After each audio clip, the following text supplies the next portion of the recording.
Bonjour, chers auditeurs, ici Éric Lantier au microphone et bienvenue à ce tour d'horizon du 18 janvier 2018. Eh bien, aujourd'hui, c'est un jour significatif parce que c'est l'anniversaire de mon épouse Nathalie. Alors, Nathalie, je veux te souhaiter une bonne fête, un joyeux anniversaire et j'ai bien hâte de vivre de beaux moments avec toi aujourd'hui parce que c'est le temps de célébrer ta naissance et parce que je t'aime, chérie. Alors, aujourd'hui, il va être question des subventions qui sont refusées aux organismes d'allégeance pro-vie. Eh bien, vous êtes peut-être une église, un camp de vacances chrétien, un organisme religieux ou vous êtes tout simplement un organisme de bienfaisance, ce qu'on appelle un organisme à but non lucratif, qui partage les visions des groupes pro-vie, en d'autres mots. Vous souhaitez que les femmes conservent leur enfant et vous vous opposez à ce qu'ils passent par un avortement ou ce qu'elles vivent un avortement.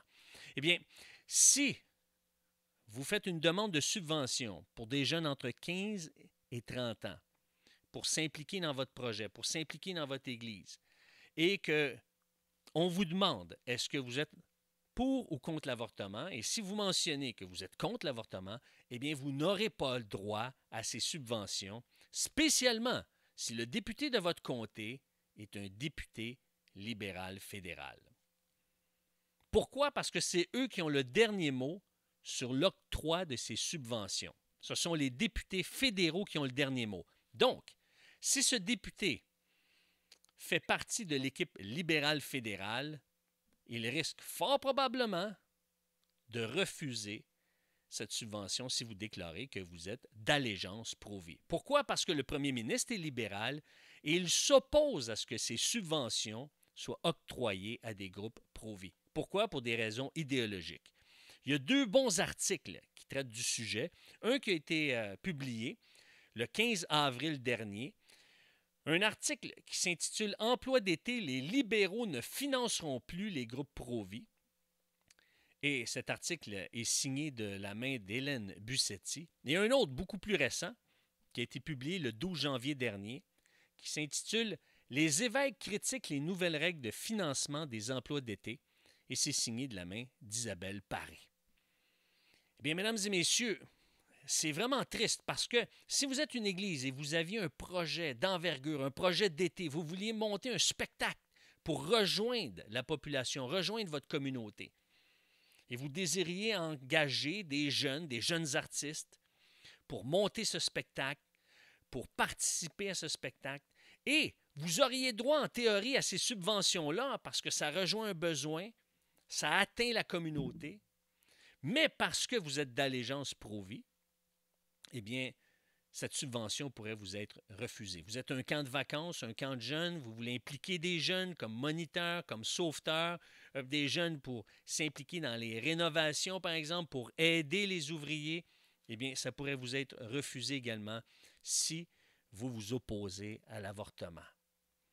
Et c'est sûr que l'Assemblée des évêques du Canada s'oppose vigoureusement à ce règlement-là parce que ça va à l'encontre de la Charte des droits et libertés canadiennes, ça va à l'encontre du droit fondamental de liberté de conscience, de liberté de religion, de liberté d'expression. Et c'est pourquoi je vous invite, mesdames et messieurs, à contacter votre député. Vous n'avez pas besoin d'argumenter avec lui, vous n'avez pas besoin de vous obstiner, comme on dit en bon québécois. Vous avez simplement à aller sur Google, taper « Contacter mon député fédéral » par code postal. Et là, vous allez entrer le code postal à l'endroit indiqué et ça va vous donner les coordonnées de votre député. Vous allez l'appeler et tout simplement lui dire « Écoutez, je ne suis pas en faveur du fait que vous voulez couper des subventions aux organismes qui sont d'allégeance pro-vie. Est-ce que c'est possible d'aviser le premier ministre que vous êtes de mon avis, vous appuyez ma façon de penser? » Alors, vous avez simplement à l'appeler, vous n'avez pas besoin de vous débattre d'idées, et je peux vous dire une chose, si chaque auditeur appelle, eh bien, ça va faire la différence. Je vous invite à le faire, je vous invite à être en grand nombre, parce que c'est notre liberté de conscience, notre liberté d'expression, notre liberté de religion qui est en jeu. Sur ce, chers auditeurs, puisque le temps file, je vous dis À la semaine prochaine. Au revoir.